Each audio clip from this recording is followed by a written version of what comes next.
Evo, pa je teden naokrog, a ne? Ja,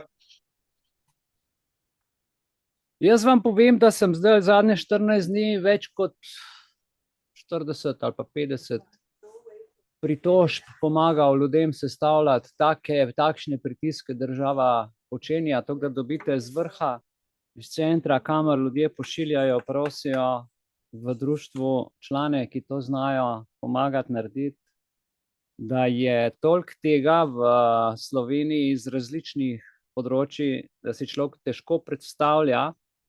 In to vse samo računalnik, algoritmi pošiljajo. To ljudje sploh več ne odgovarjajo kot ljudje. Če pa odgovarjajo, je pa tako pavšalno,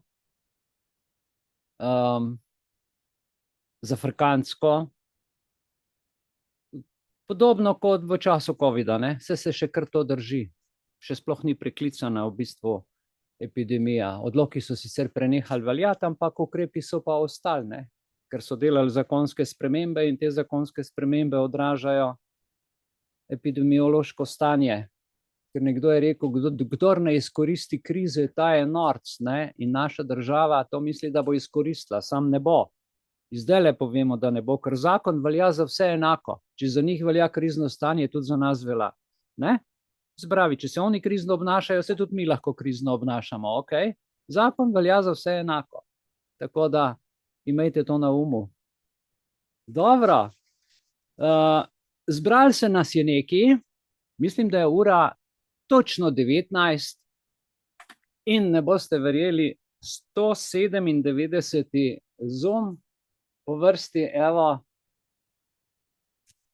hitro tečejo te številke in ko to pretopimo v tedne, v teme, v izobraževanja, v informacijo. Sem jaz zadnjič gledal, je tukaj, a veste, ko kupite tisti boks papirja, kjer je noter 5x po 500 unih paketkov, ne? 5 boksov naprintanih materialov in programov, zdajle v 5 letih se nam je v bistvu po teh zvezkih nabrali in po drugih dokumentacijah, ki jih v društvu ustvarjamo, beremo v času, v katerem smo, ko nastajajo situacije, brez vsega tega, kar se v družbi na široko dogaja, če vzamemo gospodarstvo, izobraževanje, kulturo, brez evropskih projektov, samo to, kar se v bistvu nam članom dogaja in kar zaznavamo in kar posredujemo. Ne? Tako da je zelo, zelo zanimivo, ko človek potem to skupaj da, še posebej, ko smo letno poročilo delali, smo videli, koliko različnih tematik smo samo v enem letu obdelali. Samo v enem letu. Ne? Ogromno.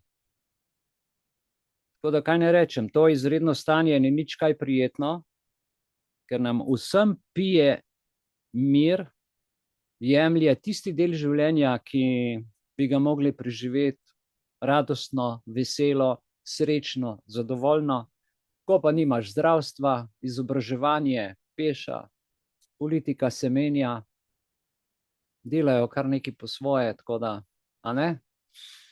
Blanka, dober večer. Imaš kakšen stavek, prosim? Dober večer. Dober večer. Evo, to je stavek. A to je stavek? No, Ja. super, evo. Je, ne? Ja. Ja. Ja. Treba je biti s pokončno glavo in z optimizmom zreti v prihodnost. Ja, jaz mislim, a ne, da smo vsi, ne vem, kako bi rekel, da smo točno vsi na tej ladji, ki so nas postavili, ker mislijo, da smo mi zdaj njihovi mornarji, ki moramo obogati, ker če ne obogamo, nas kar vržejo morskim psom, pozabljajo pa, da smo na kontinentalnem pravu, kjer pomorsko pravo ne velja. Ne? Oni bi radi celo zemljo naredili eno ladjo, enega kapitana, en svetovni red, ker vse bi radi unificirali.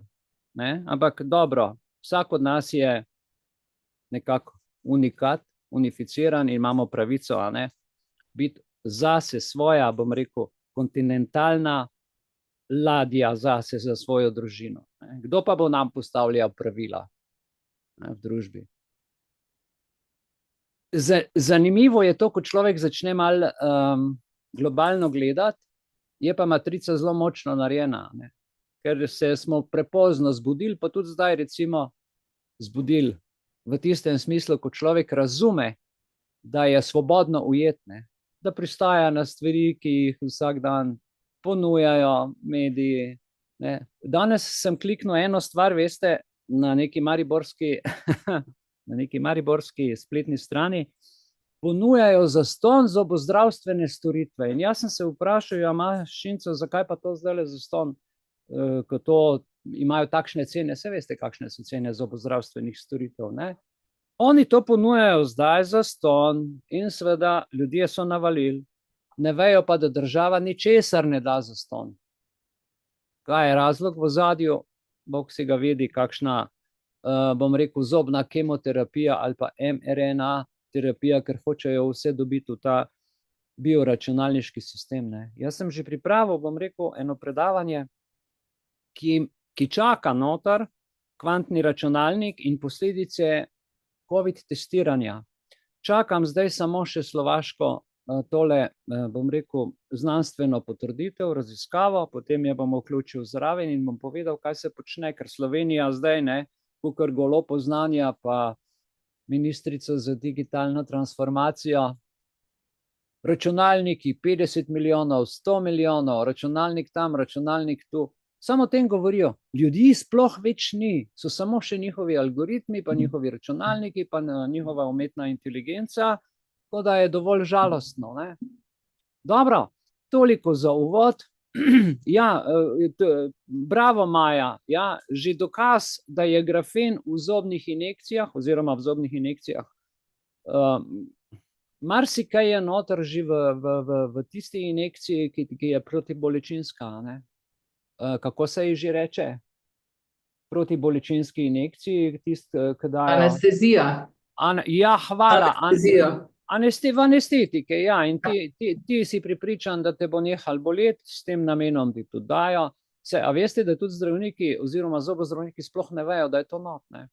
Jaz sem se pogovarjal z eno zobozdravnico, pa je rekla, ja, pa kaj ti si teoretik zarote, ne? Sem rekel, ja, lej, država ponuja teorijo zarote, ne? Mi sam resnico povemo in ponavadi, če poveš resnica, postane teorija zarote in potem natančno veš, da si pritisnil na pravi gumb. A veste kaj? To je mlada zobozdravnica, ki je dosti firčna in je šla raziskovati in me je poklicala, pa je rekla, Mihajl, kako si pa ti to vedel? Šla je raziskovati, ženska. In zdaj ne ve, kaj naj naredi, zaradi tega, ker starih več nima, ki v bistvu niso tega imele. Vse te nove stvari pa to že imajo. In zdaj si vi predstavljajte, ne, da če ne želite mRNA, morate tam z bolečino prenašati vse vrtanje in vse, ker če dobiš to injekcijo, si avtomatično cepljen. Cepljen, skozi zob, ne. Sramota, zakaj je treba tako goljufati? Kaj je v ozadju tega skrito? Kaj se skriva? Vsej smo o tem razpravljali že 4-5 let.